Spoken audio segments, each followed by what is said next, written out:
Bismillahirrahmanirrahim.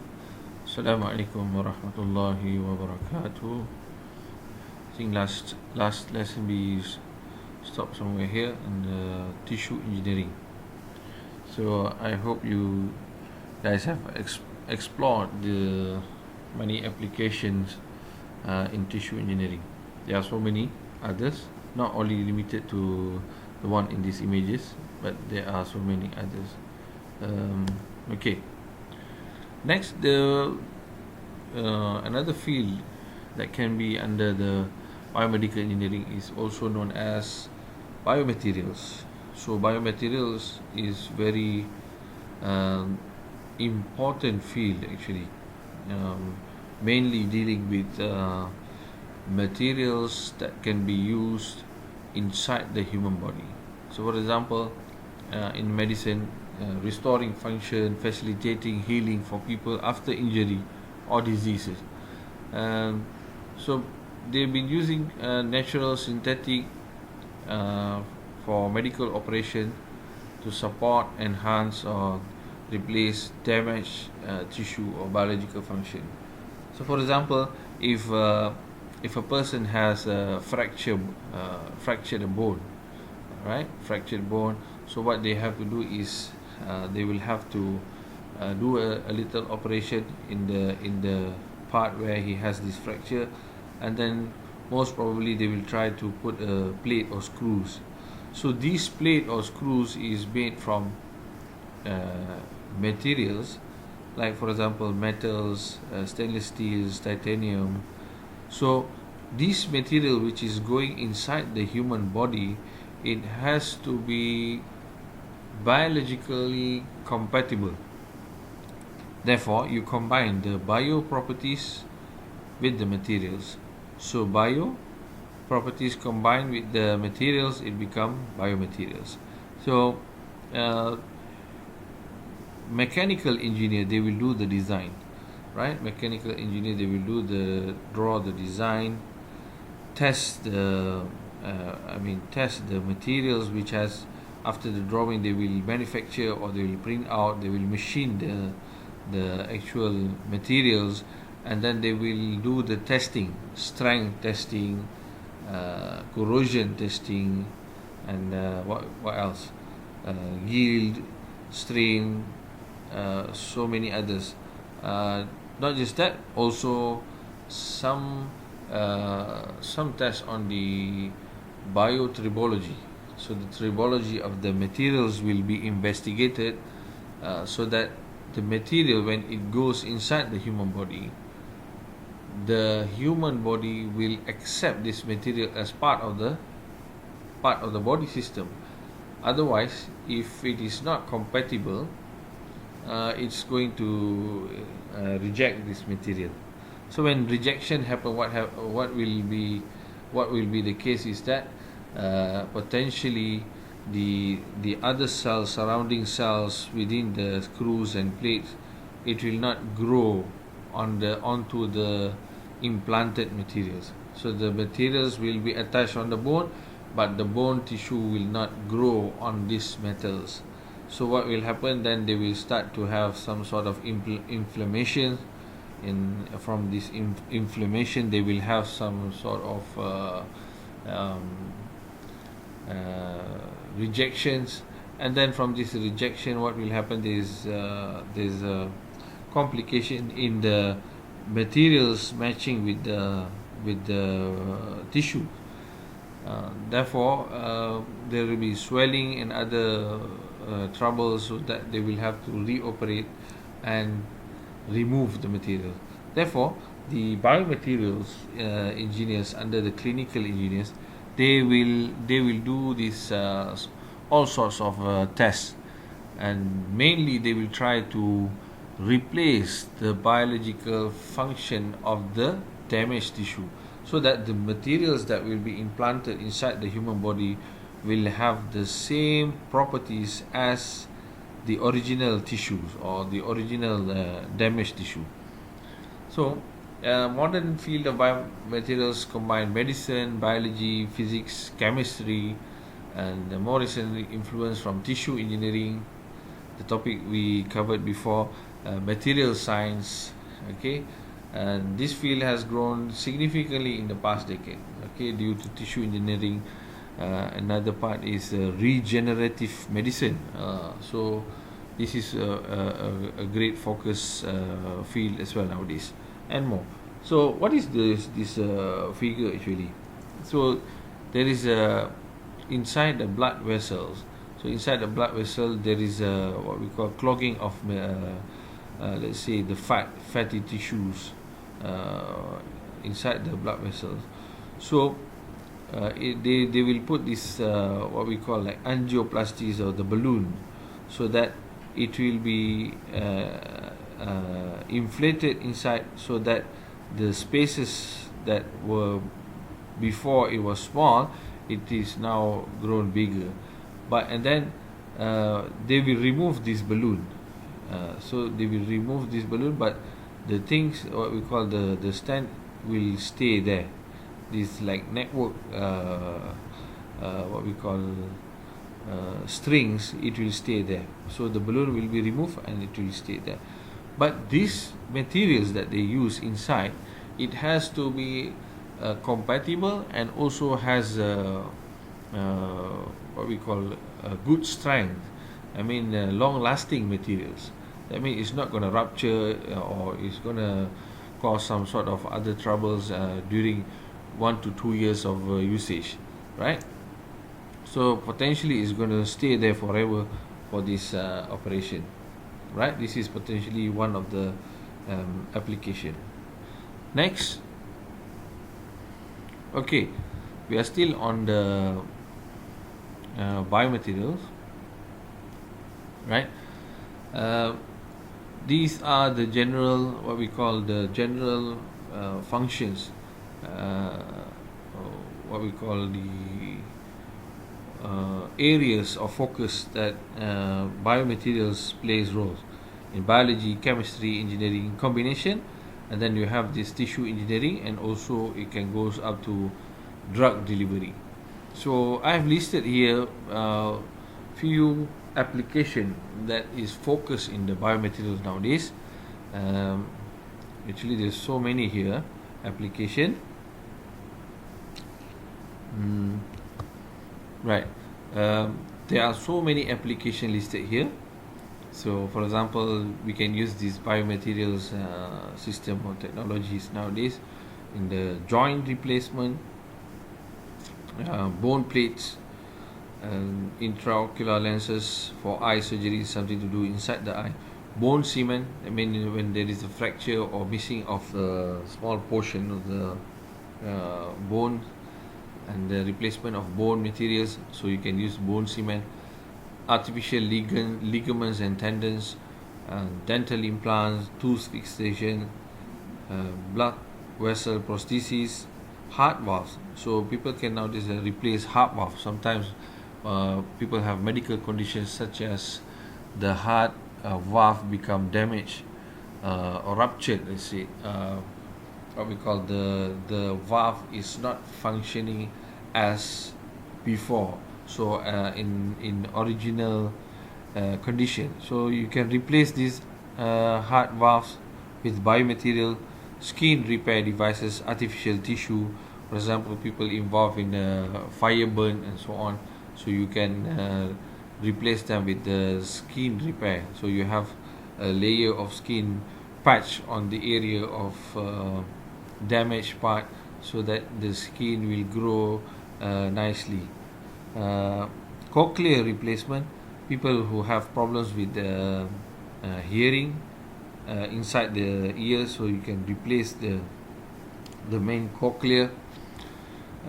Contact lenses. So how do we understand contact lenses is a biomaterial? So just try to ask this question. What do you think?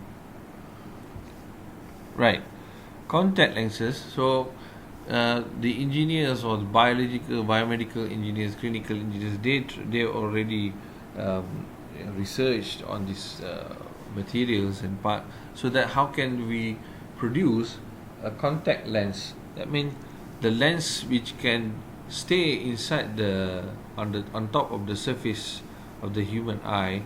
So you need a very flexible material, at the same time have a great strength, so that it's not going to break easily. So it is soft and it's going to stay, and it will not cause any sort of irritation in the human eye, those who are using it. Apart from that, it also has the optical function, like it's going to improve the views and so on. So uh, you as an engineer, you have to think in such a way that all these points is considered. I mean, in the design, you have to make the material which is flexible, so it is soft, it can go inside the human eye, and you can place it on the top surface, and then it is compatible in the human eye. Is compatible, so, and you can use it for long-term purposes. And then what else about the contact lens? Is a material with the specific optical properties, so that you can see through the contact lenses. And sometimes people wear the contact lenses for just for the sake of building their confidence, like to make it look better, their eyes look better.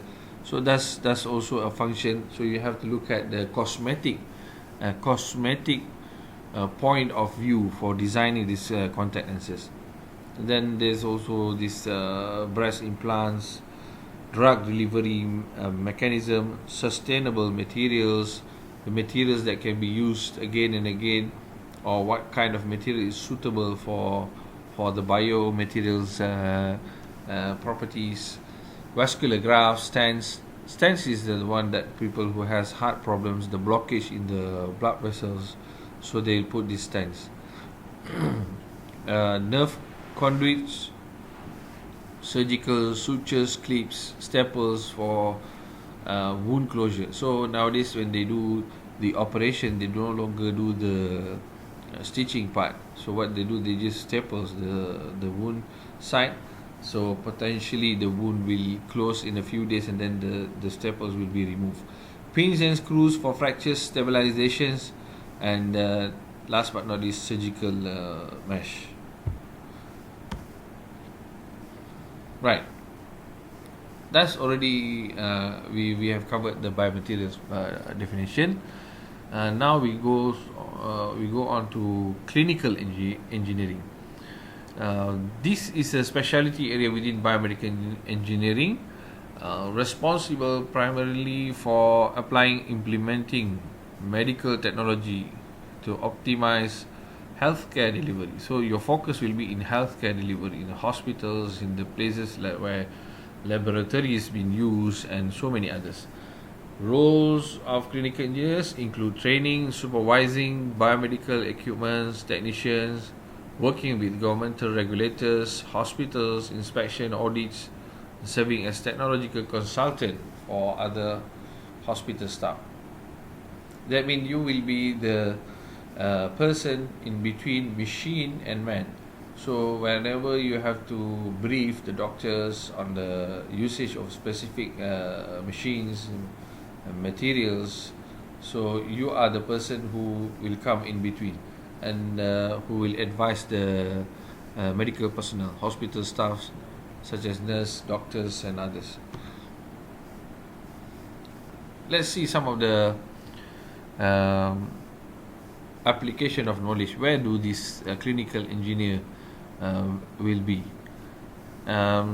Tasks during operation, for example, if you are involved in the operation theater, the units, so you will have to be you will have to make sure the running of apparatus efficiently and safely. That means you are the one who will be responsible to go in and check so that everything is working, functioning, so that the operation will be successful.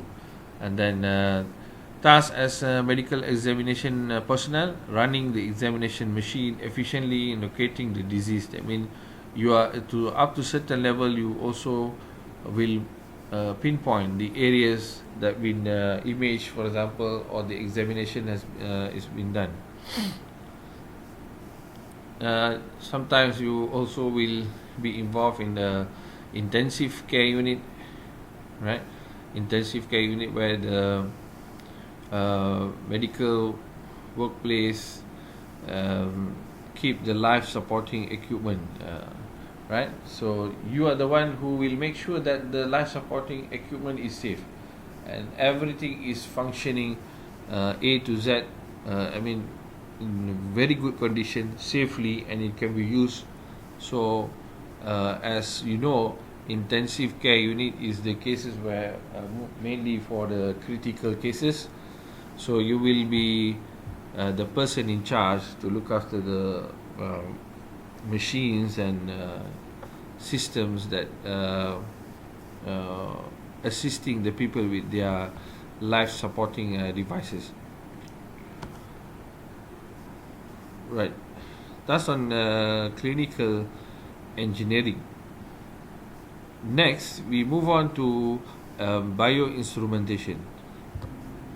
So, bioinstrumentation is where you combine the instrumentation properties, knowledge, technology onto bioactivities, right?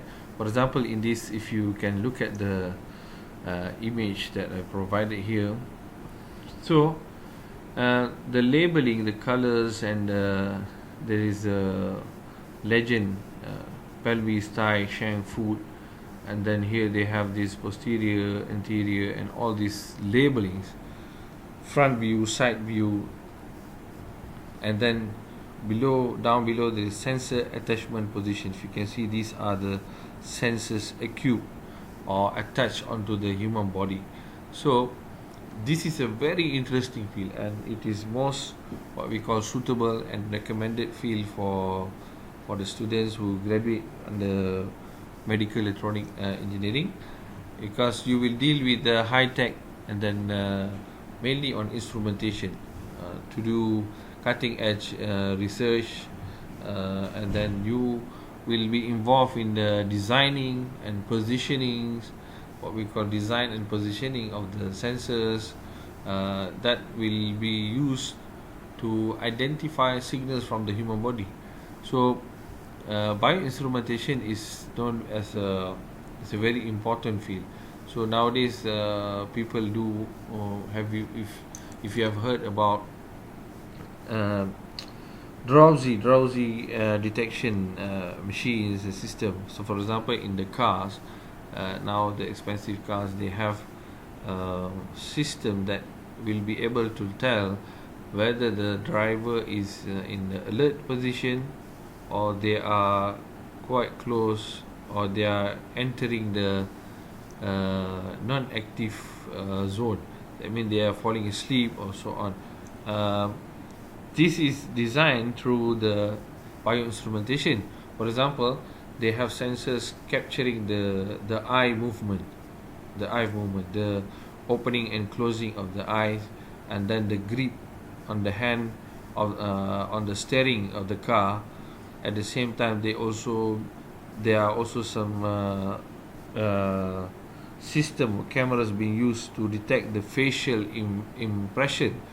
So contoh macam detect muka, keseluruhan muka. So if the person driving, if they yawn, maknanya dia menguap, the camera will capture, and then they will collect the data from the eye recording and also the grip on the steering wheels. So when the grip become less and less stronger or weak grip, and then the eyes is becoming what we call the pupil is dilated, and then it is closing, becoming very small, and then combined with the yawning signals, so you will be able to provide an alert sign to the driver, or so that they wake up again. So this is done through bioinstrumentation. That's just one of the examples. So most of the research are involved in the laboratories, and some people, they love to do this designing part, instrumentation part. So this is the potentially one field that will be interest for the student, I guess. Right. Another example is you can see body motion detection system. So this guy has been fixed with the head motion posture sensor, so it will detect the eyes, trunk motion, and then arm motion. So they put the sensors in the arm area, hand grasp sensor, gloves, checking the bending of the fingers, hand movements, and then total weight 2.5 kg battery driven. That means the system is being used with the specific weight and so on. But nowadays there are more advanced research. They are placing these sensors as a wireless position. Even the ECGs, EEGs, they are using mainly the wireless type of sensors on human body, because wired based sometimes do cause trouble in many measurement. So next is physiological parameters. For example, the same machine, you add on some more sensors, such as sensors which can detect the heart rate, respiration, so respirometer. So you will be able to get this brain wave, body temperature, blood pressure, muscle tension, perspiration, monitoring system. So how much a person perspirated during the test, and then pulse wave, digital plethysmography. So you'll be able to tell the pulse reading, the oxygen, and so on. So that's another good example of bioinstrumentation. Right. Moving on.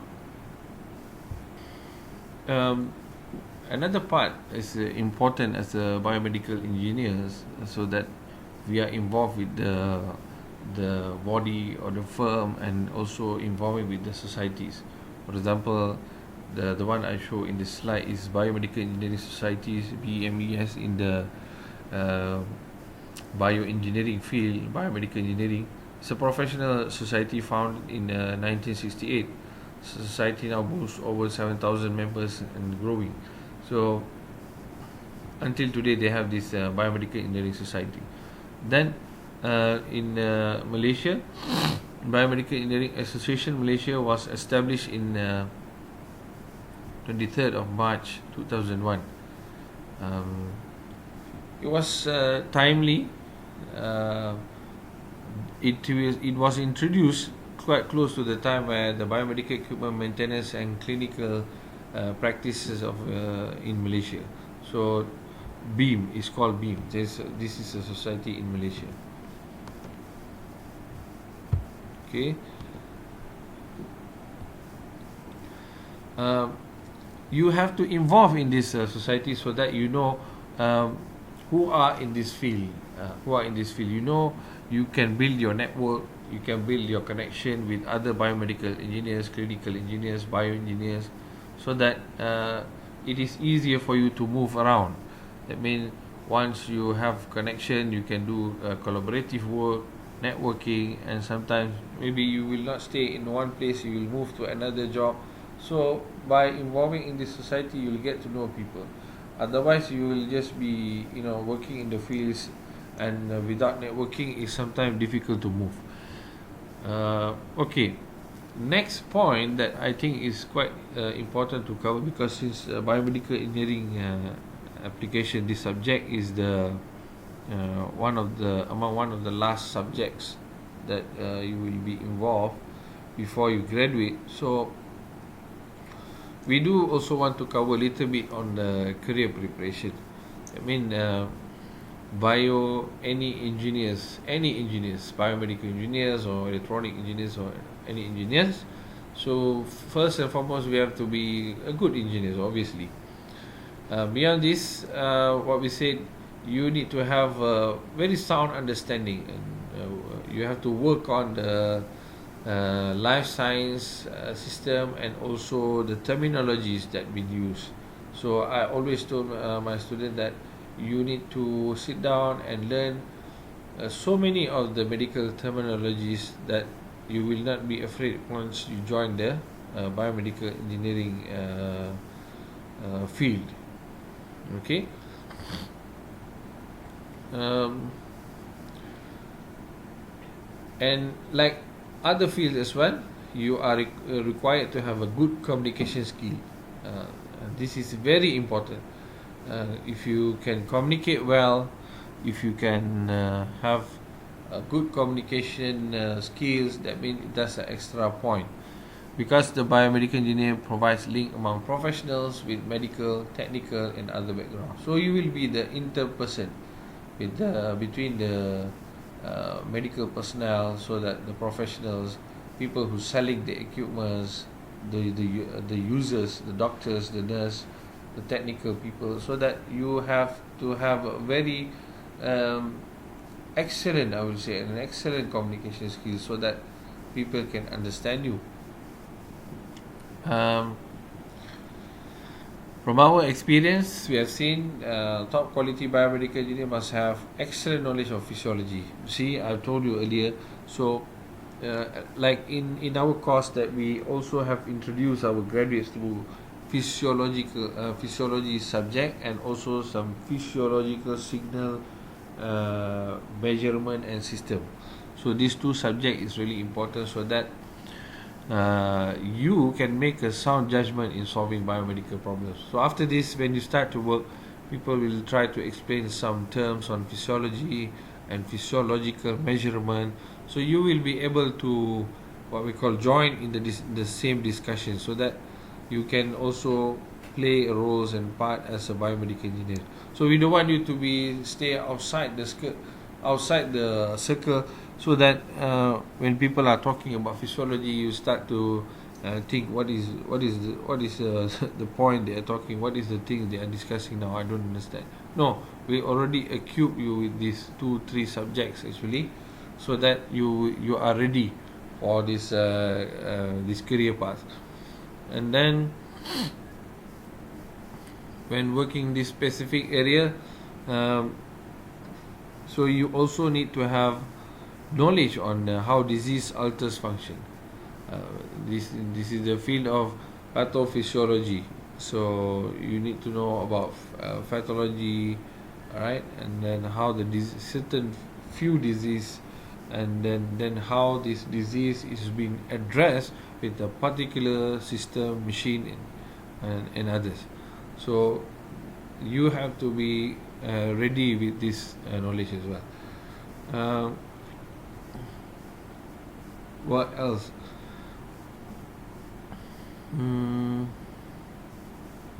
So when you are personally equipped with the physiology knowledge, and biomedicine knowledge, physiology knowledge, so you don't have to rely on others. You will be able to sustain yourself in that position, right?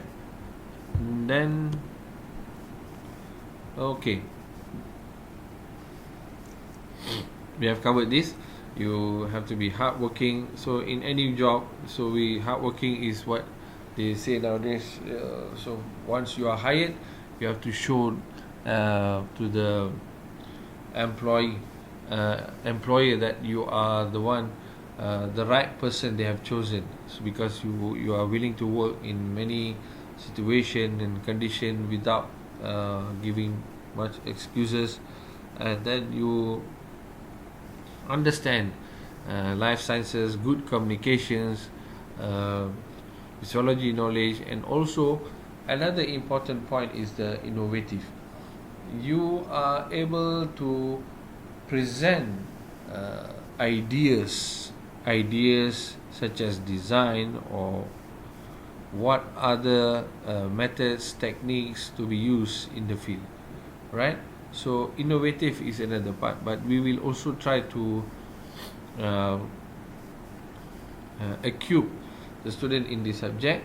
One is to know few system, at least few important system, and then which system is being used for which diseases. That's what we aim. Another part is you will be able also you will be also exposed to the innovative design projects, so that you able to uh, design your own biomedical sensor system. So you will come up with your own drawing and design, so that you can present this is the idea. So potentially when you join a company institution, so your boss will he or she, they will give you this task, like one particular problem. So how do you as an engineer solve this problem through innovative ideas? So that's what we want you as an engineer to have ideas. You can propose to the boss, to the companies, to your employer, that these are the potential solution A, B, C, D, 4 solutions. So if you can do that, that would be really interesting. Right, like other field, for the clinical biomedical engineers, you have a very what we call vast coverage of job application that you can be done. For example, in the hospital, so you can become medical equipment supervisors and advisors, or if you work in the research institution, so you will be a researcher in biomedical engineering field, or you will be continuously doing some research. Then companies, biomedical equipment development, quality checks. So these are another options. Or you can become a technical advisor. Technical advisor, so you become a marketing technical advisor for companies, right? So this is more to do on the technical part of the management perspective. So you will be holding an important position. Mainly will be designing. Mainly will be explaining to the people on the technicality of each machines, systems, for so that the companies understand. So you become like an advisor in this job.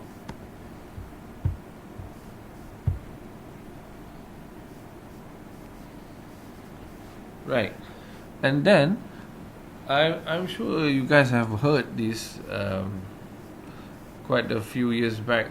It's already been introduced that this is one of the acts that is required by the ministry for all the medical equipment operators. I mean, before this, even electronic engineers, they can operate medical machine, but nowadays they want to have a certain qualification for the people who handles the medical equipment.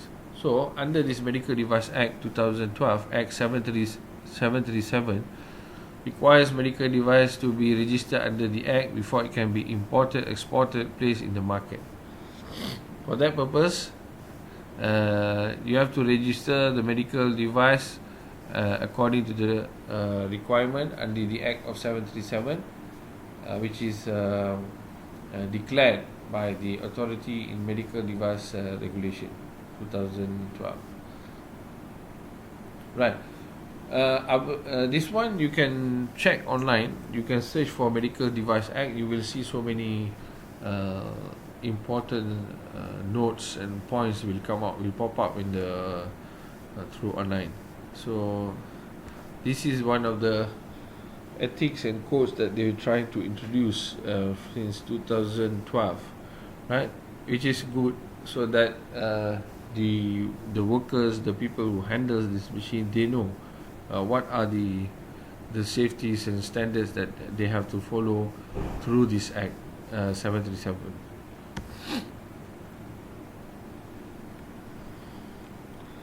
right? Um,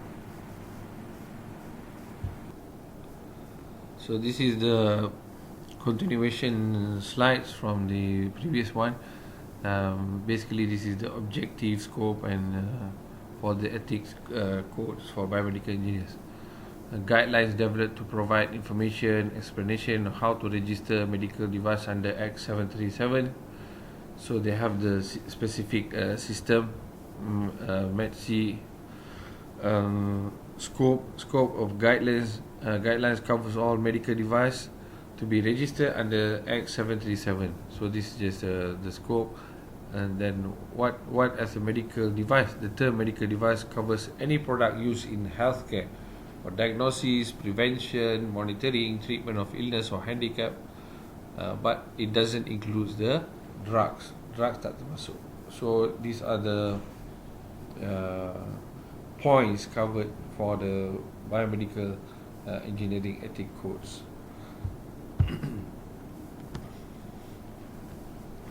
Right. Now we have come to the group assignment. Right. A group assignment. From the specialty area discussed earlier, students are required to identify particular system or device. That means you can select anything to do such a system or device in biomedical engineering application, right, which falls under this group and category, the one that we have discussed so far in the lecture. So understand the system. So if you have chosen the device or system, understand the system and the overall application. So we want to go find out, if we choose a device, what is the device, how it will be used, so what is the function of the device, and for example, it is used on such a device, such diseases. So to cover which diseases, the device that you select, it is used for which kind of is it monitoring, diagnosis, or what other focus of disease. Okay. But if you can show the device, which is the main point is the latest technology. So don't choose something which is very old, right? So that's why I highlight here. So you choose something that to do with the latest technology. By now you know already so many instrumentation in medical instrumentation, biomedical engineering system.